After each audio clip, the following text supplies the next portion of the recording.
తెలుగు ప్రజల తరఫున కేంద్ర ప్రభుత్వం తరఫున హృదయపూర్వకమైనటువంటి శుభాకాంక్షలు. ఎందుకంటే తెలుగు సినీ పరిశ్రమలో అక్కినేని నాగేశ్వరరావు గారి తర్వాత మీరు పద్మవిభూషణ్ తీసుకోవడము మాకందరికీ గర్వకారణం. మీ యొక్క 45 ఏళ్ల సినీ జీవితంలో పునాది రాళ్ళు వేసుకుంటూ స్వయం కృషితో ఈరోజు ఎదుగుతూ వస్తున్నారు. ఎంతో కష్టపడి మీరు ఈ స్థాయికి చేరుకున్నటువంటి మీకు ఈరోజు కేంద్ర ప్రభుత్వం పద్మవిభూషణ్తో సన్మానించడము నిజంగా ప్రతి తెలుగు బిడ్డ గర్వపడాల్సినటువంటి అంశమని నేను భావిస్తా ఉన్నాను. Thank you so much. Padma Vibhushan వచ్చిన ఈ సందర్భంలో మీరు అభినందించడానికి నా స్నేహితుడిగా చిరకాల మిత్రుడిగా మీరు రావటం అన్నది నాకు చాలా చాలా సంతోషం, మిక్కిలి ఆనందంగా ఉంది. అండ్ మీ ప్రేమని మీ అభిమానాన్ని ఆస్వాదిస్తున్నాను. Thank you so much.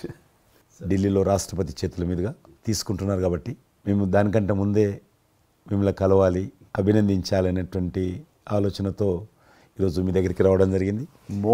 Most welcome అండి. దక్షిణ భారతదేశంలో రజనీకాంత్ గారు కానీ మీరు కానీ ఒక మంచి నైతిక విలువలతో కూడినటువంటి నటులుగా మంచి పేరు తెచ్చుకున్నారు.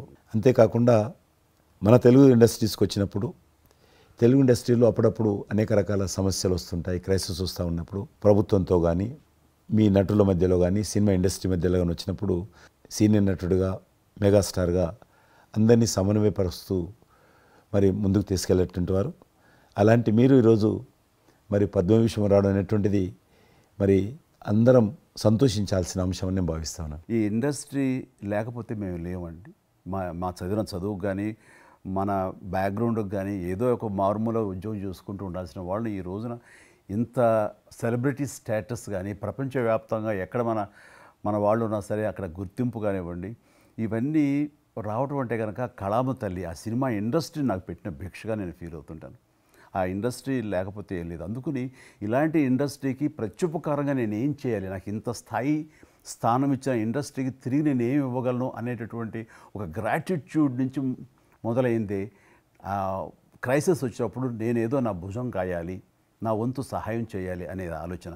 ఒక ఇంటికి పెద్ద బిడ్డగా పెద్ద కొడుకుగా ఆ ఇంటి కుటుంబ బాధ్యతలకి తన వంతు సహాయం ఎలా చేస్తాడో అలాగే నిర్వర్తించాలని ఉంటుంది. కానీ ప్రతిదానికి పెద్ద నేను అనేటువంటి బేషిజానికి మాత్రం పోవాలని కారణం ఒకటి అనుకుంటే మీరంటే అందరు యాక్సెప్టబిలిటీ ఉంటుంది. అది కూడా ఆ యాక్సెప్టబిలిటీ చిన్నవాళ్ళు కానీ పెద్దవాళ్ళు కానీ ఈ రంగం కానీ ఆ రంగం కానీ మీరు ఏదైనా ఒక మాట చెప్తే దాని మీద మీరు నిలబడతారు, మిగతా వాళ్ళు కూడా మీ మాట గౌరవం ఇస్తారు. అది కారణం నేను అనుకుంటాను. సినిమా రంగం నుంచి రాజకీయాలకు వచ్చి కూడా రాజకీయాలలో మీకంటూ ఒక ప్రత్యేక స్థానాన్ని సంపాదించుకున్నారు. మీరు కొత్త ఒరవడి రాజకీయాల్లో కూడా తీసుకురావడం, మీరు చేపట్టినటువంటి ప్రచార కార్యక్రమం కానీ మీకు వస్తున్నటువంటి స్పందన కానీ అద్భుతంగా మేమందరం ప్రతి కార్యక్రమాన్ని వేరే ప్రత్యామ్నాయ పార్టీలో ఉన్నప్పుడు కూడా మీ రాకను మేము గమనించే వాళ్ళము. మీరు చేస్తున్నటువంటి ప్రచారము కొత్త ఒరవడి మీరు అద్భుతంగా చేశారు. ప్రాంతాలకు అతీతంగా మీకు స్పందన లభించింది, చాలామంది గెలిచొచ్చారు. ఒక ఆర్టిస్ట్గా నేను మంచి స్థితిలో ఉన్నప్పుడు రాజకీయాల్లోకి వెళ్ళాల్సినటువంటి ఒక పరిస్థితులు నెలకొన్నాయి.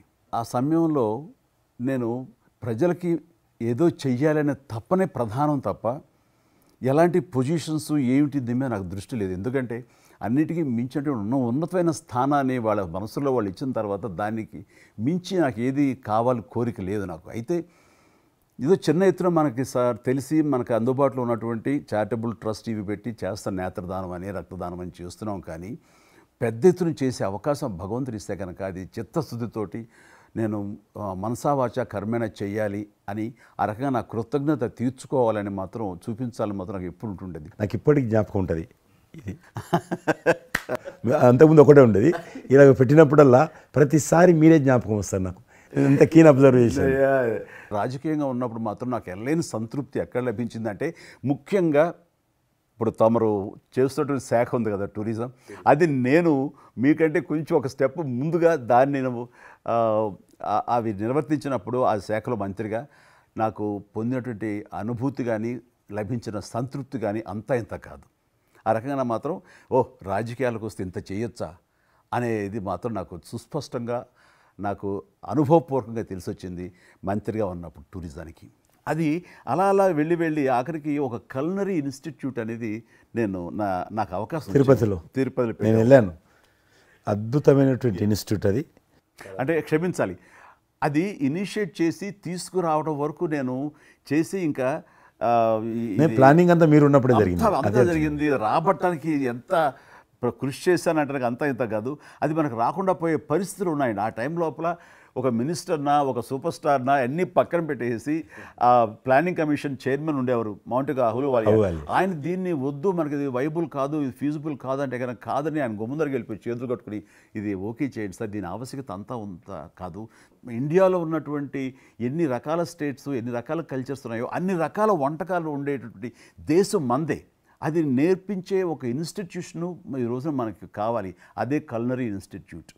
అది మనకు వచ్చింది, దాన్ని మనం నిలబెట్టుకోవాలి, ఇది గొప్ప అవకాశం, ఎంతోమందికి ఉద్యోగం ఇవ్వటమే కాదు మన కల్చర్ని కూడా మనం నిలబెట్టుకోవడం అవుతామంటూ ఆయనతో పోరాడి కన్విన్స్ చేసి ఓకే చేసి ఇక్కడ రాష్ట్ర ప్రభుత్వం ఆ రోజున ఉన్నట్టు రాష్ట్ర ప్రభుత్వం ఒప్పించి రేణుగుంటలో 17 ఎకరాల దాకా చేయించి ఇంకా పెట్టేస్తున్నాం, ఇంకా మనం స్టోన్ వేస్తున్నాం ఇక్కడ అని అనుకున్న సమయంలో ఈ రాష్ట్ర విభజన సమయంలో నేను రిజిగ్నేషన్ టెండర్ చేసి వచ్చింది. అయితే ఫైల్స్ సంతకం అన్నీ అయిపోయినాయి. దాని తర్వాత ఇమ్మీడియట్గా వచ్చిన కేంద్ర ప్రభుత్వంగా మీరు దాన్ని ఇంప్లిమెంట్ చేసి ఈరోజు రేణుగుంటలో అది మీరు చాలా అద్భుతంగా ఉన్నదండి. ఇంకా దాన్ని ఈ మధ్యలోనే 2 రోజుల క్రితం ఈ మధ్య నేను మా సెక్రటరీని పంపించాను. మళ్ళీ దాన్ని ఇంకా రిక్రూట్మెంట్ కానీ ఇంకా రీడెవలప్మెంట్ కానీ ఇంకా ఏ రకంగా డెవలప్, ఇప్పుడు ఆల్రెడీ మేము ఎస్వి యూనివర్సిటీతో టైప్ చేసుకుంటున్నాము, టీటీడీ వాళ్ళతో టైప్ చేసుకుంటున్నాము, కొన్ని స్టార్ హోటల్స్తో టైప్ చేసుకుంటున్నాము. ఆ రకంగా ఇంకా మీరు ఏదైతే ఆలోచన ఉండనో మీ ఆలోచన ప్రకారం దాన్ని ముందుకు ముందుకు తీసుకెళ్తాం. మీరు రాజకీయాలు ఉన్నా సినిమా రంగంలో ఉన్నా కూడా కల్మషం లేనటువంటి వ్యక్తి అని నేను భావిస్తాను. ఎవరిని పల్లెత్తు మాట అన్నారు, ఇంట్లో అన్నారు అనుకుంటా, బయట అన్నారు అనుకుంటాను. పార్టీ పెట్టినప్పుడు కూడా ఎవరన్నా అక్కడక్కడ రాజకీయంగా అన్నా కానీ మీరు వ్యక్తిగతంగా అందరూ గౌరవిస్తారు ఈరోజు ఏ పార్టీలు ఉన్నప్పుడు కూడా. నేను అది ముందస్తుగా చూసింది మీలో కిషన్ రెడ్డి గారు, మిమ్మల్ని మనస్ఫూర్తిగా చెప్తున్నాను. అసెంబ్లీలోకి నేను అడుగుపెట్టినప్పుడు నేను కొత్తవాడిని, నా వెనకాల ఆల్రెడీ ఒకసారి ఎమ్మెల్యేగా చేసి రెండోసారి ఎమ్మెల్యేగా ఉన్న కిషన్ రెడ్డి గారు నా పక్క సీట్లో ఉండేవారు. ఇటు పక్క ఇంకొకరు జయప్రకాష్ నారాయణ గారు, ఆయన ఇటు పక్క చంద్రబాబు నాయుడు గారు, మరో పక్కేమో వైఎస్ఆర్ అందరూ ఉండేవాళ్ళు. వీళ్ళందరూ మాట్లాడుతుంటే, వీళ్ళందరూ రాజకీయ ఉద్దండులు మాట్లాడుతుంటే అందరిని చూస్తుండేవాడిని. అక్కడ నాకు వచ్చిన షాక్ ఏంటంటే ఫస్ట్ ఒకళ్ళు దుయ్యబెట్టుకుంటూ తిట్టుకుంటూ అసలు దుర్భాషలు ఆడుకుంటూ కొట్లాడుకునే పరిస్థితి వస్తూ ఇక ఫినిష్ అయిపోయింది, ఇక ఒకళ్ళు మాట్లాడుకోరు, ఇంకా వీళ్ళు దీర్ఘకాల శత్రువులు వీళ్ళు ఇంకా అనే ఫీలింగ్ వచ్చింది. ఇలా ఉంటుందా అనేది. బట్ దానికి విరుద్ధంగా నేను అసెంబ్లీ అయిపోగానే కారులో నడుచుకెళ్తుంటే ఎవరైతే ఇద్దరు తిట్టుకున్నారో ఒకరొకరు దూషించుకున్నారో వాళ్ళు భుజమే చేసుకుని ఏంది భయ్యా నువ్వు అలా అన్నావు, నువ్వు అనలేదు భయ్యా, అరే నా నాయకుడు చూస్తున్నాడు అనకపోతే బాగుండదని ఇట్లా అంటుంటే నాకు షాక్ తిన్నాను, చాలా ఆశ్చర్యపోయేవాడిని, ఇదే ఇలా ఉంటుందా. మీ సినిమా ఫీల్డ్ కంటే ఎక్కువ నటులు ఉంటారు, మీ సినిమా ఫీల్డ్ కంటే ఎక్కువ నటులు రాజకీయాల్లో ఉంటారేమో అలా అనిపిస్తుంది నాకు. అక్కడ అలాంటి పరిస్థితుల్లో ఒక నిబద్ధతతోటి ఇష్యూ బేస్డ్గా మాట్లాడుతూ తను అనుకున్నవి నిర్దిష్టంగా చెప్పగలిగేటటువంటి నాయకుల్లో మిమ్మల్ని అబ్జర్వ్ చేశాను. మీరు ఎక్కడ ఎవరిని దుర్భాషలాడటం నేను చూడలేదు, ఎవరిని పౌరుషంగా మాట్లాడటం చూడలేదు, ఎవరిని ఎద్దేవా చేయటం రెడిక్యూల్ చేయడం నేను చూడలేదు. మీరు ఎంతసేపు ఇష్యూ బేస్డ్గా మాట్లాడేవాళ్ళు, స్ట్రాంగ్ వాయిస్ చేసుకుని మీరు అనుకున్నది అది ఎంత కరెక్టు, ఎలా అన్యాయం జరుగుతుంది అని ఆ ప్రజలకి మద్దతుగా ప్రజల తరపున నిలబడి మాట్లాడిన నాయకుడుగానే మిమ్మల్ని చూశాను. నేను ఇప్పటికీ అలాగనే ఉన్నాను. అవును, మా పార్టీలో ఉన్న కొంతమంది కానీ బయట ఉన్నటువంటి వాళ్ళు కానీ కొంత మీడియా విలేకరులు కానీ నువ్వు ఆ రకంగా మెత్తగుంటే లాభం లేదు, ఇప్పుడు రాజకీయాలలో నువ్వు కూడా పరుషంగా మాట్లాడాలి, వ్యక్తులను చాలా గట్టిగా మాట్లాడాలి అంటారు. కానీ నేను అదే అంటాను, నేను ఇప్పుడు మారలేను, నాకు అవసరం కూడా లేదు, నేను ఇలానే ఉంటాను. నేను గతంలో ఏ రకమైనటువంటి వాజ్పేయి గారు, లాల్ కృష్ణ అద్వానీ గారు, మా తెలంగాణలో మా వి రామారావు గారు, వెంకయ్యనాయుడు గారు, దత్తాత్రేయ, ఇదంతా నాకు నేర్పారు వాళ్ళు. నేను చిన్నగా ఉన్నప్పుడు నా చేయి పట్టుకొని నడిపారు వాళ్ళు. కాబట్టి నేను ఏ రోజు కూడా చిన్న పొరపాటు చేయకూడదు అనేటువంటి దాంట్లో ఉన్నాను. నేను ఎప్పుడన్నా రాస్తారోకో చేసేవాళ్ళం. రాస్తారోకే మాకు వి రామారావు గారని సిక్కిం గవర్నర్ ఉండే ఎమ్మెల్సీ, ఆయన వెంటనే ఫోన్ చేసేవాడు, నువ్వు ఎక్కడన్నా పోతున్నప్పుడు ఎవరన్నా రాస్తారోకే చేస్తే ఒక 2-3 గంటలు ట్రాఫిక్ జామ్ అయితే నీకెంత బాధ అవుతుంది. కాబట్టి నువ్వు రాజకీయ నాయకుడు అయినంత మాత్రాన రోడ్డు ఆపేసి ప్రజలను ఇబ్బంది పెడితే ప్రజలకు మేలు చేయాలనుకుంటున్నావా, ప్రజలు ఇబ్బంది పెట్టాలనుకుంటున్నావా, ఈ రకంగా ప్రశ్నించేవాడు. నేను ఎవరైనా ముఖ్యమంత్రులది దిష్టిబొమ్మ తగలబెడితే ముఖ్యమంత్రి తగలబెట్టొద్దు, కావాలంటే గవర్నమెంట్ తగలబెట్టు, వ్యక్తి చిన్న చిన్న విషయాలు నాకు ఫ్యాంటాస్టిక్ సార్. ఈ రోజుల్లో ఎంతమంది ఇలా ఆలోచించే నాయకులు ఉన్నారు, ఎంతమంది స్టేట్స్మెన్లు ఈ రకమైన సలహా ఆ తర్వాత వచ్చే యంగ్ నాయకులకి సలహా ఇచ్చేవాళ్ళు ఉన్నారు. అవన్నీ కరువడిపోతున్నాయి. ఇవన్నీ కూడా చరిత్రలో జరిగేవంట అనే స్థితిలాగా ఉంది మీలాంటి వాళ్ళు లేకపోతే కనుక. ఈరోజు మనము స్వాతంత్రం వచ్చి 75 సంవత్సరాలు అయింది. ఈ 75 సంవత్సరాల్లో మనం అనేక రకాలుగా అభివృద్ధి చేసుకున్నాము, ప్రాజెక్టులు కట్టుకున్నాము, ముందుకెళ్ళాము, కొంత మెరుగైనటువంటి పరిస్థితి వచ్చింది. కానీ మన తర్వాత వచ్చినటువంటి స్వాతంత్రం వచ్చినటువంటి దేశాలు కూడా డెవలప్డ్ కంట్రీగా ఎమర్జ్ అయినాయి. మనం ఇంకా డెవలపింగ్ కంట్రీ, అభివృద్ధి చెందిన దేశంగా ఎదగలేరు. కానీ దురదృష్టం ఏంటంటే మనకు టార్గెట్ పెట్టుకోలే, ఎప్పటి లోపల మనం లక్ష్యం చేరుకుందాం అనేది ఎక్కడ కూడా పెట్టుకోలే. ఇంకో 75 సంవత్సరాల తర్వాత ఇట్లనే ఉన్నాం అనుకో, ఇంకో 75 సంవత్సరాల తర్వాత కూడా వెనక తిరిగి చూస్తే మనం డెవలపింగ్ కంట్రీగా ఎమర్జ్ కాము. అందుకే ఈ మధ్యలో మన కేంద్ర ప్రభుత్వము ఒక టార్గెట్ పెట్టుకుంది. ఇప్పుడు కమింగ్ 25 years ప్రపంచంలో అత్యధికమైనటువంటి యూత్ పాపులేషన్ ఇండియాలో ఉంటుంది. ఎగ్జాక్ట్లీ. కాబట్టి ఈ 25 years అమృతకాలం అంటారు దీన్ని. ఎగ్జాక్ట్లీ. ప్రధానమంత్రి కూడా అప్పుడప్పుడు అంటుంటారు ఇది అమృతకాలం. కాబట్టి ఈ 25 years మన యూత్ కానీ ప్రతి ఒక్క ఫీల్డ్ కానీ మనము ఇప్పుడు సినిమా ఫీల్డ్ అందుకు సినిమా ఫీల్డ్ 2047లో ఏ రకంగా ఉండాలి, ప్రపంచాన్ని ఏ రకంగా డామినేట్ చేయాలి, అగ్రికల్చర్ ఏ రకంగా డామినేట్ చేయాలి, ఇండస్ట్రీ ఏ రకంగా డామినేట్ చేయాలి, ఎన్జిఓస్ ఏ రకంగా పనిచేయాలి, ఆర్థిక వ్యవస్థ ఏ రకంగా ఉండాలి, ఆ రకంగా ఎవరికి వారు 140 కోట్ల మంది మనం అనుకొని 2047 లోపల 100 సంవత్సరాల స్వాతంత్ర పండుగ జరుపుకుంటాము.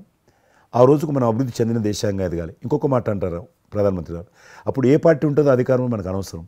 అప్పుడు ఎర్రకోట నుంచి ఏ ప్రధానమంత్రి ఏ వ్యక్తి జాతీయ పతాకం ఆవిష్కరిస్తారో మనకు సంబంధం లేదు, ఎవరైనా ప్రజలు అనుకుంటారు. కానీ ఆ రోజుకు మన దేశం ప్రపంచంలో డెవలప్డ్ కంట్రీ స్థాయికి ఎదిగి 3, 4, 5 ఉంటే అట్లో మన దేశం ఉండాలనేది అని ఈరోజు మనం అందరం ఒక లక్ష్యంగా పెట్టుకొని ముందుకెళ్తే యూత్ ఏదైతే అంటున్నారో మీరు, ఆ యూత్ కూడా మరి వాళ్ళ జీవితం సాఫల్యం చెందినట్టు అవుతుంది. ఇప్పుడు డెవలప్డ్ కంట్రీస్లో మనది ఆర్థికంగా చూసుకుంటే కనుక ఆర్థిక వ్యవస్థగా మనది 5వ కంట్రీగా డెవలప్ అయింది. లార్జెస్ట్ ఎకానమీ ఈ మధ్య కాలంలో, ఈ మధ్య సంవత్సరాల్లో, ఒక దశాబ్ద కాలం లోపల. ఇప్పుడు వచ్చే 5 సంవత్సరాల్లో మనం థర్డ్ ప్లేస్ చేరుతాం. ఇప్పుడు యూకే లాంటి మనల్ని పరిపాలించి మన ఆక్రమించుకొని పరిపాలించినటువంటి బ్రిటన్ కూడా వెనకకి నెట్టేసి 5వ స్థానానికి వచ్చేసి వచ్చేటువంటి 5 సంవత్సరాల్లో ఖచ్చితంగా మనం 3వ స్థానంలోకి లార్జెస్ట్ ఎకానమీ కంట్రీగా మనం ఎమర్జ్ అవుతాం. 100%. అవన్నీ ఇప్పుడు జరుగుతున్నటువంటి ఈ యొక్క డెవలప్మెంట్స్, ఈ ఆర్థిక సంస్కరణలు ఇవన్నీ చూస్తుంటే ఖచ్చితంగా ఆ రోజు ఎంతో దూరం లేదు మీరు చెప్పినట్లుగా. మీ తెలిసి ఈ మధ్యలో G20 సమావేశాలు నిర్వహించినప్పుడు నేను మీతోటే మాట్లాడాను. శ్రీనగర్ అంటే ఎట్లా ఉండనో పరిస్థితి తెలుసు. ఈ టూరిజం మినిస్ట్రీకి 4 మీటింగ్లు అవుతాయి. ఒక మీటింగ్ అక్కడ పెట్టాలని నిర్ణయించుకున్నప్పుడు ప్రధానమంత్రి అన్నారు, సినిమా ఫీల్డ్ మీద చర్చించండి, ఎందుకంటే సినిమా ఫీల్డ్ ఎక్కువగా షూటింగ్లు చేసేవాళ్ళు. మేము చిన్నగా ఉన్నప్పుడు జమ్మూ కాశ్మీర్ వెళ్ళలేదు ఎవరం కూడా, కానీ దేశంలో ఉన్నటువంటి కోట్లాది మంది కాశ్మీర్ అందాలను చూశారు సినిమాల కారణంగా. ఎవరు పోలేదు అక్కడికి, కానీ చూశారు. కాబట్టి ఆ సినిమా ఫీల్డ్కి సంబంధించినటువంటి సెషన్ పెట్టాలి మీరని చెప్పి ప్రధానమంత్రి గారు చెప్పి ఆయన ఆదేశించిన తర్వాత ఈ సినిమా ఫీల్డ్కి సంబంధించి అన్ని దేశాలకు సంబంధించినటువంటి ప్రముఖులందరినీ కూడా ఆహ్వానించాం. అప్పుడు మేము మీటింగ్ పెట్టాలంటే పాకిస్తాన్ అన్ని దేశాలకు లెటర్స్ రాసింది, చైనా లెటర్స్ రాసింది, టెర్రరిస్ట్ ఆర్గనైజేషన్స్ అన్నీ కూడా హెచ్చరించాయి. జమ్మూ కాశ్మీర్కి వస్తే Kashmir is a disputed place అది, కాబట్టి ఎవరు రావద్దు, వస్తే మాత్రము ఏమైనా అవుతే మాకు సంబంధం లేదని పాకిస్తాన్ కూడా అందరూ హెచ్చరించారు. బట్ ప్రైమ్ మినిస్టర్ చెప్పాడు, ఎట్టి పరిస్థితుల్లో మీటింగ్ పెట్టి తీరాలి, నువ్వు నాకు అనవసరం, నీకేం కావాలో నేను అన్ని ఏర్పాటు చేస్తాను. ఆ తర్వాత నేను మీతో మాట్లాడి ఆ రోజు అప్పుడే కాశ్మీరు అనగానే మీరు కాశ్మీరు లోయల్లో కన్యాకుమారి ఇలాంటి సాంగ్స్ ఎన్నో మాకు గుర్తుకొచ్చినాయి. అలాంటిది మళ్ళీ మీరు మీ పార్టిసిపేషను ఉంటే బాగుంటుంది అనుకున్నప్పుడు ఆ టైంలో నేను రాలేని పరిస్థితిలో రామ్ చరణ్ వస్తే బాగుంటుంది, అతను RRR సినిమా ఆస్కార్ అవార్డు తోటి తను మంచి ఆస్కార్ అవార్డు వచ్చింది, బాగుంటుంది ప్రధానమంత్రి గారు చెప్పాను. అప్పుడు అందరూ ఫారినర్స్ డెలిగేట్స్ అందరూ కూడా ఏ సినిమా సాంగ్ అది నాటు సినిమా డాన్స్ చేశారు అక్కడ. ఎవరు మన కొరియన్ మినిస్టర్.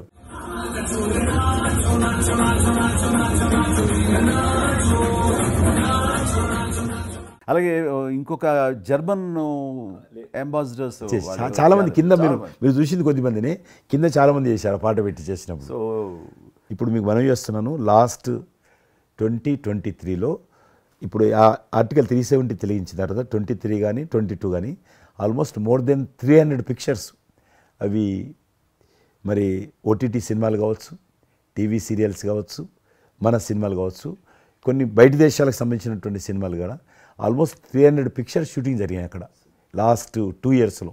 మళ్ళీ తిరిగి మీ ప్రభావంతో ఆయన నరేంద్ర మోడీ గారి చొరవతోటి ఇలాగా G20 కల్చర్ ముఖ్యంగా టూరిజం సంబంధించి సినిమాలను ఎంకరేజ్ చేస్తూ మీరు తీసుకున్న చొరవ, అందులో రామ్ చరణ్కి మీరు ఇచ్చేటువంటి ప్రాధాన్యత ఇవన్నీ కలిపినప్పుడు ఫస్ట్ నా వైఫ్ తన ఫ్రెండ్స్ తోటి ఎక్కడికి వెళదాం ఈ హాలిడే అంటే వాళ్ళ ఫ్రెండ్స్ అందరూ కలిపి కాశ్మీర్కి వెళ్ళారు.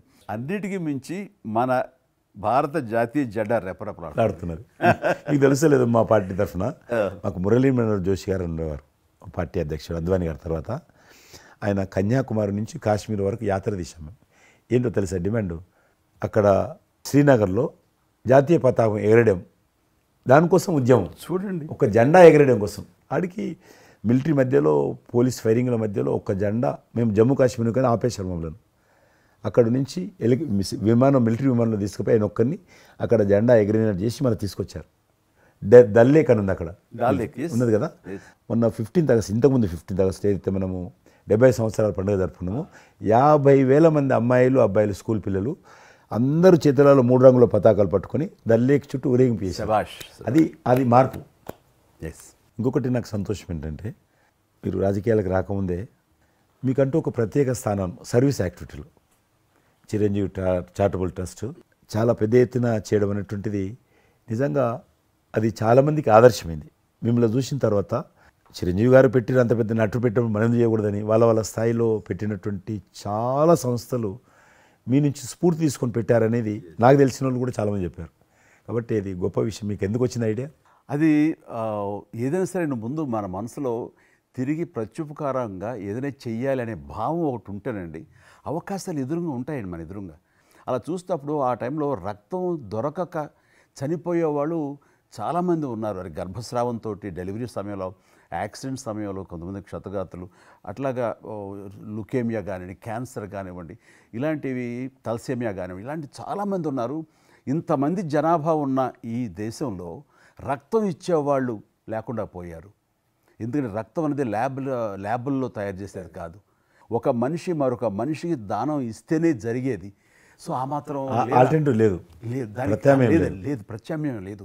సో ఇది కేవలం మంచి మనసుతోటి ఉండేవాళ్ళు ఇచ్చేదే. వాళ్ళు మోటివేట్ చేయాలంటూ నేను ఏం చేస్తానంటే, నా ఫ్యాన్స్ని ఫస్ట్ మోటివేట్ చేద్దామని దీని ఆవశ్యకత చెప్పడం కోసంగా షార్ట్ ఫిల్మ్స్ కానివ్వండి, ఎక్కడ పెడితే అక్కడ నేను ఇవ్వటం మొదలుపెట్టేసరికి ఈ రోజున రక్తం ఇవ్వటం కోసంగా ముమ్మరంగా ముందుకు రాగలుగుతున్నారు అంటే దాన్ని ఇనిషియేట్ చేసింది, దానికి ముందస్తుగా దాన్ని మోటివేట్ చేసింది నేను అని చెప్పుకోవడానికి నాకు గొప్ప విషయం అండి. కానీ మీరు ఒక ఉద్యమంలాగా తయారు చేశారు దాన్ని, ఒక మూమెంట్ లాగా తయారు చేసి మిషన్కి hats off to my fans and motivate అయిన ధర్మాత్ములు, మంచి మనసు ఉన్న వాళ్ళు ఎంతోమంది ముందుకు వచ్చారు. వాళ్ళందరికీ కూడా ఈ సందర్భంగా చేతులెత్తి నమస్కరిస్తాను. ఇక్కడ మీ గురించి నేను ఇంకోటి విన్నాను, మీరు ఏదైతే నా సేవా కార్యక్రమాల గురించి మీరు ప్రస్తావించారో అదే సమయంలో నేను కోవిడ్లో కూడా నేను కొంచెం యాక్టివ్గా ఉండి మా కార్మికులకి సంబంధించి 3 నెలల పాటు 4 నెలల పాటు నా మిత్రులని సహకారంతో నేను కొంత అమౌంట్ తోటి సినిమా ఫీల్డ్లో పనిచేస్తున్నటువంటి దాదాపు ఆఫీస్ బాయ్ నుంచి మొదలు పెడితే టెక్నీషియన్స్ వరకు కూడా మీరు చాలా పెద్ద ఎత్తున 4,000 మందికి నేను గ్రాసరీస్ ఇవ్వగలిగాను వాళ్ళకి బయటికి రాని పరిస్థితిలో. బట్ అదే పరిస్థితిలో మీరు దేశవ్యాప్తంగా మీరు ముఖ్యం ఇక్కడ మన రాష్ట్రానికి సంబంధించి తెలంగాణలో మీరు ఫ్రంట్ లైన్లో ఉండి ప్రతి వాళ్ళని పరామర్శిస్తూ, ప్రతి హాస్పిటల్కి వెళుతూ ఎవరైతే ఆ రోజున ఫ్రంట్ లైన్ హీరోస్ ఉన్నారో వాళ్ళందరినీ పరామర్శిస్తూ మీరు అద్భుతంగా పెద్ద ఎత్తున చేశారు. అదే కాకుండా మన ఇండియా లెవెల్లో మీరు corona command control room, corona command control room మీకు మీ ఆధ్వర్యంలో జరిగింది. అప్పుడు మీరు చేసిన సేవల గురించి దేశం ప్రస్తావించారు. అంటే అప్పుడు నోడల్ మినిస్ట్రీ, హోమ్ మినిస్ట్రీ ఉండింది. ఏమైనా డైరెక్షన్స్ దేశానికి ఇవ్వాలన్నా, రాష్ట్ర ప్రభుత్వాలకు ఇవ్వాలన్నా, లాక్డౌన్ ఎక్కడ పెట్టాలి, ఎక్కడ పెట్టకూడదు, ఎప్పుడు పెట్టాలా, లాక్డౌన్లో ఏ స్థాయికి వెళ్ళాలా అన్నీ కూడా హోమ్ మినిస్ట్రీ ఇచ్చేది. నేను అప్పుడు హోమ్ మినిస్ట్రీలో ఉన్నాను. ప్రజలకు రోజువారీ అవసరమైనటువంటి 24 మినిస్ట్రీస్, 3 జాయింట్ సెక్రటరీస్ ఒక్కొక్క మినిస్ట్రీ నుంచి 8 గంటల చొప్పున హోల్ నైట్ టు డే 24/7 ఆ బ్యాచ్ కరోనా కంట్రోల్ రూమ్లో కూర్చోవాలి. ఆ రకం కూర్చున్నప్పుడు దానికి యాజ్ ఎ మినిస్టర్గా నన్ను ఇన్ఛార్జ్ పెట్టారు ప్రధానమంత్రి గారు, అమిత్ షా గారు. చాలా అద్భుతంగా నేను కూడా ఆల్మోస్ట్ 1.5 మంత్ ఆఫీసులోనే పడుకున్నాను. మిలిటరీ విమానాలలో ఆక్సిజన్ పంపించాను, మీకు తెలుసు. మిలిటరీ విమానాలు చాలా ఒక విమానం ఢిల్లీ నుంచి ఆక్సిజన్ తీసుకొని వస్తే గ్రీన్ ఛానల్ ద్వారా హైదరాబాద్ సికింద్రాబాద్ స్టేషన్ వచ్చేంత వరకు కూడా ఎక్కడ ఆగకపోయేది. అంత నెట్వర్క్ గ్రీన్ ఛానల్ అంటారు. ఆ రకంగా విమానాల ద్వారా నేను గాంధీ హాస్పిటల్కి ఆల్మోస్ట్ 12 సార్లు పోయాను లోపలికి. ఎవరైతే వెంటిలేటర్ మీద పేషెంట్స్ ఉంటారో, నేను బుక్ ఒకటి ప్రింట్ చేశాను. వెంటిలేటర్ మీద పేషెంట్ దగ్గరికి దగ్గరగా మాట్లాడాను. దేవుడి మీద భారం ఇచ్చి తిరిగాను. ఆ రకంగా ఎందుకు వెళ్ళానంటే ఏదో పబ్లిసిటీ కోసం కాదు. డాక్టర్లు పనిచేస్తున్నారు, ఆడ నర్సులు పనిచేస్తున్నారు, మోరల్ సపోర్ట్ ఇవ్వడం కోసం, ఆడ శానిటేషన్ సిబ్బంది పనిచేస్తారు, క్లీన్ చేయడం. వాళ్ళు పనిచేస్తున్నప్పుడు మనం వాళ్ళని గాలి కొదిలేసి మీరు పని చేయండి, మేము రాజకీయ నాయకులము, మేము ఇళ్ళల్లో ఉంటాము, మేము రాము అని కూడా దాన్ని బట్టి నేను లోకల్గా ప్రజాప్రతినిధిని, ఎంపీని అని చెప్పి మా ఇంట్లో భయపడుతున్నా, అందరూ భయపడుతున్నా. ప్రెస్ వాళ్ళందరూ వచ్చేవాళ్ళు. ప్రెస్ వాళ్ళందరినీ గేట్ కాడ, బయట మెయిన్ గేట్ కాడ ఆపాడు. ఇక నేను పోయేవాడిని, మొత్తం చూసేవాడిని. ఆ సూపరింటెండెంట్ కూడా నాతో పాటు లోపలికి వచ్చేవాడు ధైర్యం చేసి నేను వెళ్ళినప్పుడు. ఆ రకంగా పూజారులు ఉంటారు దేవాలయాలలో. పూజారులు కూడా చాలా పేదవాళ్ళు ఉంటారు, మీకు తెలుసు. వాళ్ళకు దేవాలయాన్ని క్లోజ్ అయినాయి కదా. ఆ టైంలో పూజారులు అందరికీ గ్రాసరీస్ పంపించడము, మీలాంటి వాళ్ళ దగ్గర, పెద్దవాళ్ళ దగ్గర సాయం తీసుకొని మా కార్యకర్తలకు పంపించడము, పోలీస్ స్టేషన్లో పోలీసుకు పంపించడము, హోంగార్డ్స్ పంపించడము. ఈ రకంగా నేను కూడా కొద్దిగా గొప్ప చేశాను. ఇక్కడ మా వాళ్ళతోటి కలిసి నా కాన్స్టిట్యున్సీ చూసి ఈవెన్ నా పార్టీలో ఉన్నటువంటి, నాకు పనిచేసినటువంటి పేద కుటుంబాల కార్యకర్తలకు కూడా గ్రాసరీస్ పంపించాను నేను. ఆ రకంగా కూడా వర్కౌట్ చేశాను. మీ కుటుంబంలో కూడా చాలామంది మీకు బంధువులు సినిమాలు వచ్చారు. అందులో ఇద్దరు ప్రముఖంగా, మీ అబ్బాయి చరణ్ గారు కావచ్చు, మీ సోదరుడు పవన్ కళ్యాణ్ గారు కావచ్చు. వాళ్ళిద్దరిట్లో మీకు నచ్చిన సినిమా ఏముంటుంది? పవన్ కళ్యాణ్ సినిమాల్లో నాకు తొలి ప్రేమ ఒకటి చాలా ఇష్టం, బద్రీ ఇష్టం, అలాగే జల్సా అనే ఇంకో సినిమా, అత్తారింటికి దారేదైతే చాలా నేను చూశాను అది. అవి తను చేసినవి సినిమాలైనా అన్నీ కూడాను అద్భుతమైన సినిమాలే, 1-2 తప్ప. అండ్ చరణ్ రెండో సినిమా మగధీర నభూత నా భవిష్యత్. మీరు అసెంబ్లీలో నాకు వచ్చి చెప్పారు, ఏది మగధీర రిలీజ్ అయిన రోజు ఉన్నారు మీరు, జ్ఞాపకం ఉందో లేదో మీకు? కరెక్టే కదా, మీరు షేర్ చేశారు. చాలా బాగా నడుస్తుంది మా అబ్బాయిది, మంచి అదే టైం మీరు అసెంబ్లీలో కూడా చెప్పారు మాకు, మామూలుగా మాట్లాడుతున్నప్పుడు. మగధీర చాలా అద్భుతంగా వచ్చింది, చిరంజీవి అని మీరు ఎంత సంతోషపడిపోయారో. మీకు రాజకీయంగా మీ తదనంతరం లేదా మీతో పాటు మీ బంధుగణంలో కానీ, మీ బంధువులో కానీ, మీరు ఎంకరేజ్ చేసే మీ శిష్య వర్గంలో కానీ ఎవరైనా ఉన్నారా? అంటే నేను మా కుటుంబం నుంచి ఎవరిని ప్రోత్సహించలేను. ఎవరన్నా ఇష్టం ఉంటే వాళ్ళు రావాలి ఫ్యూచర్లో, నేను ప్రోత్సహించలే ఎవరిని కూడా. నాకు పార్టీలో గ్రూప్ అంటూ లేదు. అందరూ పార్టీ కార్యకర్తలందరూ నా గ్రూపే, పార్టీయే నా జెండా. ఆ రకంగా నేను ఎవరిని వ్యక్తిగతంగా నా మనిషిని ప్రోత్సహించుకోవడము, లేకపోతే మా కుటుంబ సభ్యులను ప్రోత్సహించడం అనేటువంటిది, ఎవరైనా రాజకీయాలు అంటే వాళ్ళ స్వేచ్ఛ, మనం బలవంతంగా తీసుకొచ్చి నిలబెట్టారు అనేది నేను జనాలు కూడా అనుకోలేదు ఇప్పటివరకు అయితే. ఈ ఫ్యూచర్ ఏమైతే చెప్పలేను ఇప్పటికైతే. మీరు ఒక గ్రూపు, నా కార్యకర్తలు నా గ్రూప్ అని మీరు అంటే నాకు ఒక విజువల్, ఒక ఫోటోగ్రాఫ్ గుర్తుకొస్తుంది. మీరు వైట్ హౌస్ ముందు మీరు కొంతమంది కార్యకర్తలు అలా ఉన్నారు, కానీ వాళ్ళు నిశ్చితంగా చూస్తే నరేంద్ర మోడీ గారు ఉన్నారు ఆ టైంలో కూడా. మీకు అప్పటి నుంచి కూడా నరేంద్ర మోడీ గారితో సత్సంబంధాలు ఉండేవా? అద్వానీ గారు ప్రెసిడెంట్ ఉన్నప్పుడు 1994లో నేను అప్పుడు యూత్ వింగ్లో పనిచేస్తున్నాను. American council of young political leaders, అది యుఎస్ గవర్నమెంట్ ఏజెన్సీ. వాళ్ళు ఏం చేసేవాళ్ళంటే కొన్ని ముఖ్యమైనటువంటి దేశాల నుంచి అప్పుడప్పుడు యూత్ డెలిగేషన్, పొలిటికల్ పార్టీకి సంబంధించినటువంటి యూత్ డెలిగేషన్, యంగ్ లీడర్స్ అంటారు, యంగ్ లీడర్స్ని పిలిచి మా దేశం ఏ రకంగా అభివృద్ధి చెందుతుందో మీరందరూ చూసి మీరు మీ దేశాల్లో మాకు దేశం గురించి ప్రచారం చేయాలి, వాళ్ళ కాన్సెప్ట్ అది. అద్వానీ గారు ముగ్గురిని సెలెక్ట్ చేశారు. నన్ను హైదరాబాద్ నుంచి, తెలంగాణ ఉమ్మడి రాష్ట్రం ఆంధ్రప్రదేశ్ నుంచి, కర్ణాటక నుంచి అనంత్ కుమార్ అని చనిపోయారు, మినిస్టర్ ఉండేవాడు, సివిల్ ఏవియేషన్ మినిస్టర్ ఉండేవాడు, కల్చర్ మినిస్టర్, ఆయన చనిపోయారు మధ్యలోనే. అక్కడ గుజరాత్లో ఆర్గని పార్టీకి సెక్రటరీ ఉండేవాడు నరేంద్ర మోడీ గారు, అప్పుడు మినిస్టర్ కాదు ఇంకా మా ముగ్గురిని సెలెక్ట్ చేసి ఢిల్లీకి పిలిచి ఇట్లా మీరు పార్టీ తరఫున పోవాలి అని చెప్పి, నన్ను కూడా నువ్వు పోవాలన్నప్పుడు నాకు పాస్పోర్ట్ లేదు, నాకు చాలా చిన్న ఏజీ, ఫ్లైట్లో మొదటిసారి పోయినా నేను, తొందర రమ్మంటే మా పార్టీ ఫ్లైట్ టికెట్ ఇస్తే పోయాను. మాట్లాడినాక వారు చెప్పారు మీరు ముగ్గు అని కూర్చున్నాక ఇంటి ముందోటి కటింగ్ షాప్ ఉంది, నరేంద్ర మోడీ గారి గడ్డ ఉంది, నాకు గడ్డ ఉంది చిన్నోని, మీరు ఇద్దరు క్లీన్ షేవింగ్ చేసుకురా అన్నాడు. నరేంద్ర మోడీ ఇంటి మా అమ్మ పోయిన క్లీన్ నాకు చూపించాలని మళ్ళీ వచ్చి మళ్ళీ పోయి క్లీన్ షేవింగ్ చేసుకొని నరేంద్ర మోడీ గారు మేము ఇద్దరం, ఎందుకనంటే అయినా మీరు పార్టీ రిప్రజెంట్ చేయడం లేదు, మీరు ఇండియాని రిప్రజెంట్ చేస్తున్నారు, టైంకి రావాలా, టైం పోవాలని చెప్పి మమ్మల్ని పంపించిన తర్వాత నరేంద్ర మోడీ గారు మీరు చూడండి ఆ ఫోటోలో ఆయన సంఖ్య ఒక బ్యాగ్ ఉంటుంది, ఆ బ్యాగులో పుస్తకము పెన్ ఉంటుంది. మేము రాజులాగా పుస్తకం లేదు, పెన్ లేదు, మేము పోతుంటే అందులో భాగంగానే వైట్ హౌస్ లోపల రాణించేవాళ్ళు చాలా దూరంకి వెళ్ళి, కానీ చూపించేవాళ్ళు బయట ఉండే కొంత అమెరికా ఇది వైట్ హౌస్ అక్కడ కనిపిస్తుంది, అందులో అది ప్రెసిడెంట్ రూము, ఇక్కడ కనిపిస్తుంది కిచెను, ఇది కాన్ఫరెన్స్ హాలు, బయట నుంచి అందరు చెప్పేటప్పుడు చాలామంది ఉండేవాళ్ళు. అదే నేను చూసి గైడర్స్ టూరిస్ట్ గైడ్స్ ఉంటారు కదా, వాళ్ళు చాలామంది అక్కడ పోతే చెప్పేవాళ్ళు. ఆ రకంగా అక్కడ దిగినటువంటి ఫోటో అది. ఎందుకు రిలీజ్ చేశానంటే ప్రధానమంత్రి గారు అయిన తర్వాత నాకు ఫోన్ చేశాడు, కిషన్ ఏమన్నా మీ దగ్గర ఫోటోలు ఉన్నాయా, ఆయన దగ్గర లేవు పాపం. ఓకే, నాకు ఫోన్ చేశాడు. నేను ఎమ్మెల్యే క్వార్టర్స్లో అవన్నీ ఫోటోలు తీసినాక ఇంత కట్ట ఉండే కానీ అన్నీ అంటుకొని ఒకటి మనకు తెలియదు కదా, మొత్తం పాడిపోయినాయి.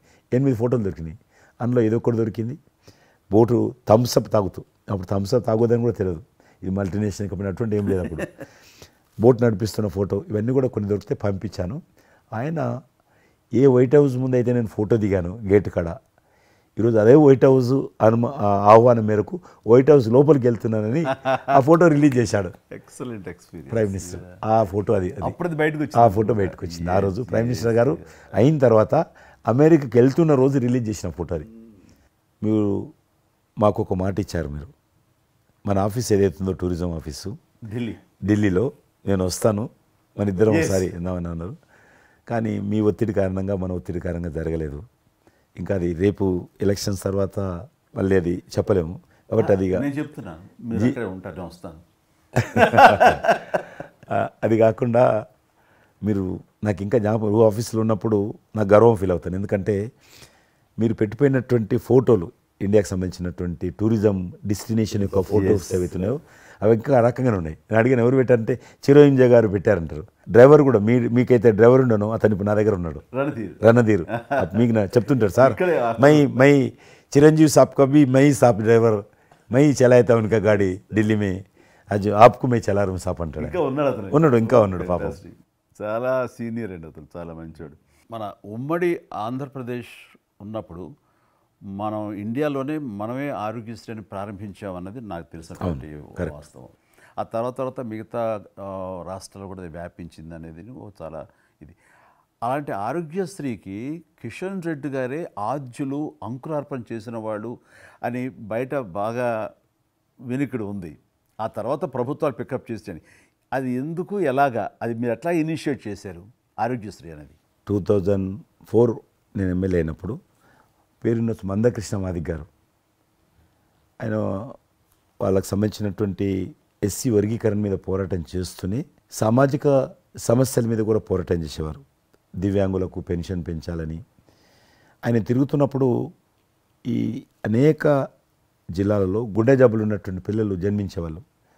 వాళ్ళకు ఆ రోజు ఒక ఆపరేషన్ చేయాలంటే 10 లక్షలు, 12 లక్షలు, 13 లక్షలు అయ్యేది. పేదవాళ్ళకి అది అవకాశం ఉండేది కాదు. చాలామంది చనిపోయేవాళ్ళు కూడా. అప్పుడు రాజశేఖర రెడ్డి గారు ముఖ్యమంత్రిగా ఉన్నారు. మేము ట్యాంక్ బండ్ కింద అంబేద్కర్ భవన్ ఉంది, అక్కడ మీటింగ్ పెట్టుకున్నాము. ఒక 3000 మంది పసిపిల్లలు వాళ్ళ తల్లిదండ్రులు వచ్చారు. మీటింగ్ అయినాక ఆ మీటింగ్లోనే ఒక అబ్బాయి చనిపోయాడు. ఇప్పుడు ఏం చేయాలి? సేమ్ అబ్బాయి అంతే వచ్చాడు, చిన్న పసిబాబు అందే వచ్చాడు, అబ్బాయి చనిపోయాడు. మేము ఏం చేసినాం, నేను మందకృష్ణ గారు కలిసి, నేను కూడా ఉద్యమానికి వెళ్ళాను. ఆ అబ్బాయి డెడ్ బాడీ పట్టుకొని అంబేద్కర్ ట్యాంక్ బండ్ నుంచి అంబేద్కర్ విగ్రహం దగ్గరకు వచ్చాం. మాతో పాటు ఆ పసిపిల్లలందరినీ తీసుకొచ్చాం, 3000 మంది పసిపిల్లలు. అంబేద్కర్ విగ్రహం ట్యాంక్ బండ్ దగ్గర అంబేద్కర్ విగ్రహం మొత్తం ఆ పిల్లలు వాళ్ళ తల్లిదండ్రులు కూర్చున్నాం, డెడ్ బాడీ పెట్టుకొని కూర్చున్నాం. ఎట్టి పరిస్థితుల్లో రాష్ట్ర ప్రభుత్వము అందరికీ కూడా ఉచితంగా చిన్నపిల్లలందరూ కూడా ఆపరేషన్ చేయించాలి, ప్రైవేట్ హాస్పిటల్లో కానీ ఎక్కడైనా వాళ్ళ ఇష్టం చేయించాలి, వీళ్ళ ప్రాణాలు కాపాడాలని డిమాండ్ తోటి కూర్చున్నాం. 11 గంటలకు కూర్చున్న తర్వాత రాజశేఖర రెడ్డి గారు దురదృష్టం ఆ రోజు ఢిల్లీకి వెళ్ళిపోయాడు, ఢిల్లీలో ఉన్నాడు. బట్ ఢిల్లీ నుంచే ఫోన్లో మాట్లాడాను నేను. మాట్లాడి నేను తర్వాత ఆలోచిస్తాం, మీరు అట్లా చేయొద్దు, ఎందుకంటే మమ్మల్ని లాఠీ చేయడానికి వీలేదు, పసిపిల్లలు, గుండె జబ్బులు ఉన్న పిల్లలు, మమ్మల్ని నెట్టేయడానికి వీలేదు పోలీసులు కూడా విచిత్రమైన పరిస్థితి, ఆందోళన, ఉద్యమం చేస్తున్నాం మేము, చాలా డెడ్ బాడీ పెట్టుకొని ఉన్నాం, ఏం చేయాలో పోలీసులకు తోచది. ముఖ్యమంత్రి గారు అన్నప్పుడు రాజశేఖర్ గారు మా మెడ మీద కత్తి పెట్టి మీరు ఈ రకంగా దబాయిస్తున్నారు, ఏమని అనుకోండి సార్, మీరు కృష్ణ గారు చాలా గట్టిగా ఉన్నారు, ఏమని అనుకోండి, మీరు ఎట్టి పరిస్థితుల్లో ఇది చేయాలని చెప్పి మేమిద్దరం కదలలే. రాత్రి ఆల్మోస్ట్ 10 o'clock మళ్ళీ ముఖ్యమంత్రి గారు ఫోన్ చేసి మీరు మాట చెప్పడం కాదు ఆర్డర్ రావాలను, వీళ్ళందరికీ ఫస్ట్ మేము రాష్ట్ర ప్రభుత్వం తరఫున గుండె జబ్బులు ఉన్నటువంటి పిల్లలందరికీ ఎంత డబ్బు అయినా ఖర్చు అయినా సరే మేము ఆపరేషన్ చేయిస్తానని చెప్పి ఢిల్లీ నుంచి మాట ఇచ్చి ఆర్డర్ తీసి మా చేతులు పెట్టినాక మేము పిల్లలందరినీ తీసుకొని వెళ్ళిపోయినాం, ఫస్ట్ పిల్లలు వాళ్ళ తల్లిదండ్రులు. ఆ తర్వాత మళ్ళీ ముఖ్యమంత్రి గారు వచ్చిన తర్వాత మళ్ళీ మీటింగ్ పిలిచాడు మమ్మల్ని, పిలిచి ఈ రకంగా చేయడం తప్పు, మీరు నన్ను బెదిరించారు, బ్లాక్మెయిల్ చేశారు, ఆర్డర్ చేశారు, ఏమని అనుకోసారి మేము పిల్లల ప్రాణాలు కాపాడడం కోసం చేసాం తప్ప మీకు వ్యతిరేకంగా కాదు, ఇంకొకరు కాదు. అందులో బాబు చనిపోయాడు. తర్వాత ముఖ్యమంత్రి ఆలోచన చేసి డాక్టర్లను పిలిచి ఎట్లా చేద్దాము, అప్పుడు సర్వే చేయించాడు. వాళ్ళు గ్రామ పంచాయతీలో సర్వే చేస్తే 2 లక్షల మంది పిల్లలు ఉన్నారు ఒక్క ఆంధ్రప్రదేశ్లోనే, ఉభయ రాష్ట్రాల్లో గుండెకు జబ్బు హోల్ ఉండి పుట్టినటువంటి వాళ్ళు 2 లక్షల మంది పిల్లలు ఉన్నారు. ఇంతమందికి నేను ఎట్లా చేస్తా అది ఇదని మళ్ళీ సర్వే వచ్చిన తర్వాత వెరిఫికేషన్ వచ్చిన లిస్ట్ తీశాడు, అంచనా వచ్చిన తర్వాత అప్పుడు ఆయన ఇన్సూరెన్స్ ఏదైనా చేద్దామా అని, ఆయన డాక్టర్ కదా ఒరిజినల్గా, ఆయన డాక్టర్ వృత్తి చదువుకున్నది MBBS అయినా, ఆయనకి ఈ విషయం బాగా తెలుసు కాబట్టి ఏం చేద్దామని ఆలోచన చేసి అప్పుడు ఇన్సూరెన్స్ పథకం ఆ పిల్లల కారణంగా, గుండె జబ్బులు ఉన్నటువంటి పిల్లల కారణంగా ఆ 2 లక్షల మందికి పిల్లలు ఇన్సూరెన్స్ చేయాలన్న వచ్చినటువంటి ఆలోచనే ఈ ఆరోగ్యశ్రీ పథకం. అలా మీరు ఇనిషియేట్ చేసినటువంటి ఈ ఆరోగ్యశ్రీ కానివ్వండి, ఇది నిజంగా ఇలాంటి సామాజిక స్పృహ అనేది రాజకీయంగా ఆలోచిస్తే వచ్చేది కాదండి. ఇది మానవతా విలువలతోటి మానవత్వంతో ఆలోచించారు కాబట్టి ఈ రోజున అది సఫలీకృతం కాగలిగింది. భారతదేశంలోనే అది ఒక అందరూ ఆచరించేటువంటి గొప్ప పథకం అయింది. అది ఎంతమంది లబ్ధి పొందుతారో వాళ్ళందరూ బ్లెస్సింగ్స్ మీకు ఉండాలి. అసెంబ్లీలో ఉండగా నాకు ఒక రిప్రజెంటేషన్ ఇచ్చారు. ఈ హోమ్ గార్డ్స్ గురించి మీరు తీసుకున్న ఆహ్వానించిన మీరు పడ్డ తపన కానీ అంతా ఇంత కాదు. అండ్ అది మీరు ఈ రోజున వాళ్ళకి ఏదైనా లబ్ధి చేకూరిందంటే దానికి కూడా నాంది పలికిన వాడు కిషన్ రెడ్డి గారు. 3,000 జీతం ఉండే సార్ వాళ్ళకు కుటుంబము. వాళ్ళు 12 గంటలు 13 గంటలు 14 గంటలు ఇప్పుడు ట్రాఫిక్ చేస్తుంటారు కదా, వాళ్ళు 12 గంటలు దుమ్ము ధూళి ఎండలో వాళ్ళు ఇట్లా ఏలు పెడితే మొత్తం మన చేయి నల్లగవుతుంది, అంత మట్టి కాలుష్యంతో ఉంటారు వాళ్ళు. రోజు వాళ్ళు ఇచ్చే బట్టలు తెల్ల షర్ట్ వేసుకోవాలి, వాళ్ళు కాకి ప్యాంట్ వేసుకోవాలి. ఉదయం వేసుకునే షర్టు 2 గంటలలో కలర్ మారిపోతుంది. మనం ఇచ్చేటువంటి 3,000 రూపాయలు అలా డ్రెస్ ఉతకడానికే సరిపోతుండే.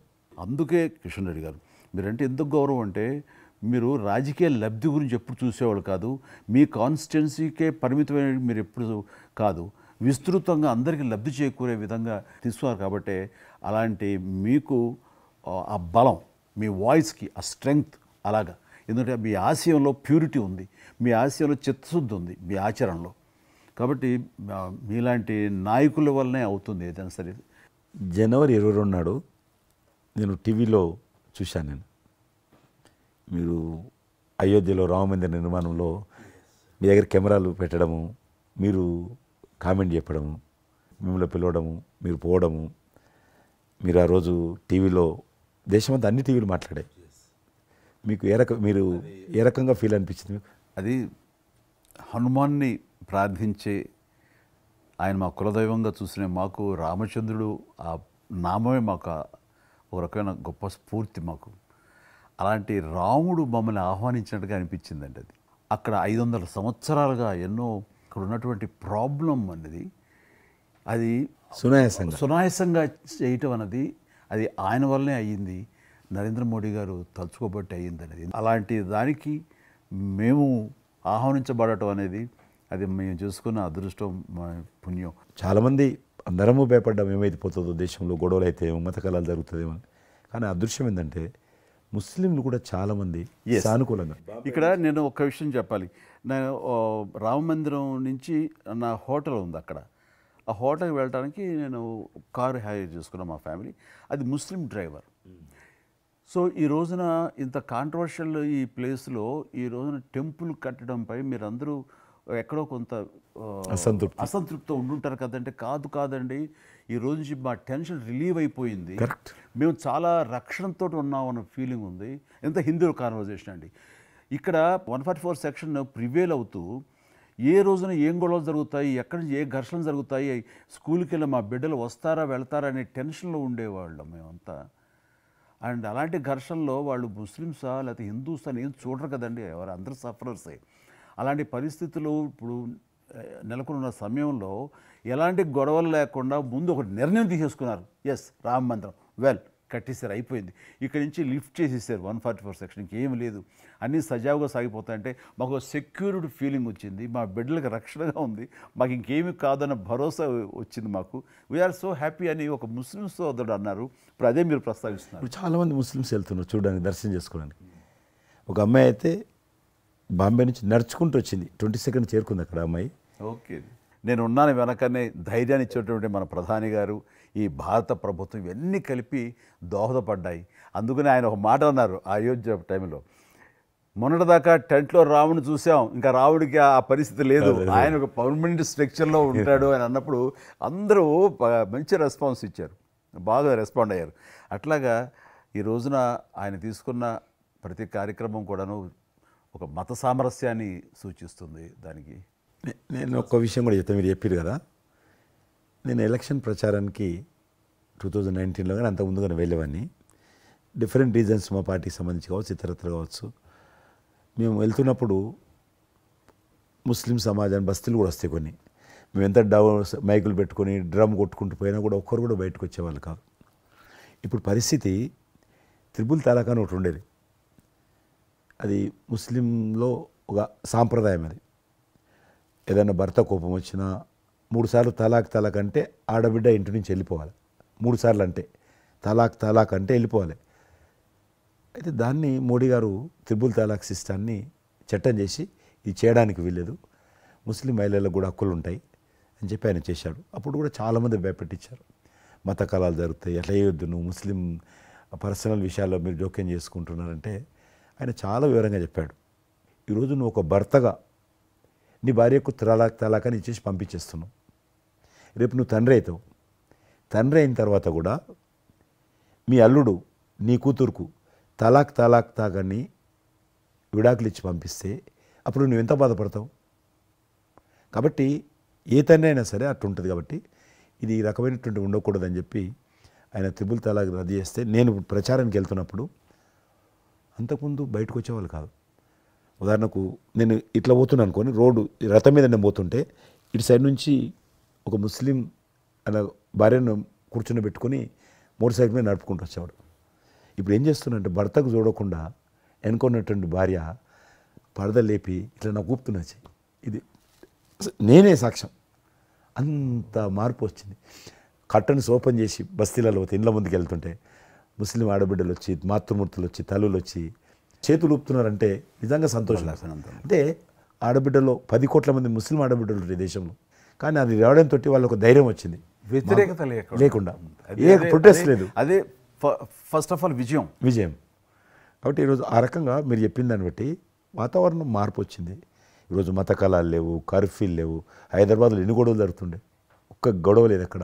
బాంబేలో, యూపీలో ఎక్కడ చూసినా మత కళాలు ఉండేది. ఈరోజు ఆల్మోస్ట్ 98% కమ్యూనల్ క్లాసెస్ అయిపోయినాయి. ఎక్కడ కూడా కర్ఫ్యూ అనలేదు.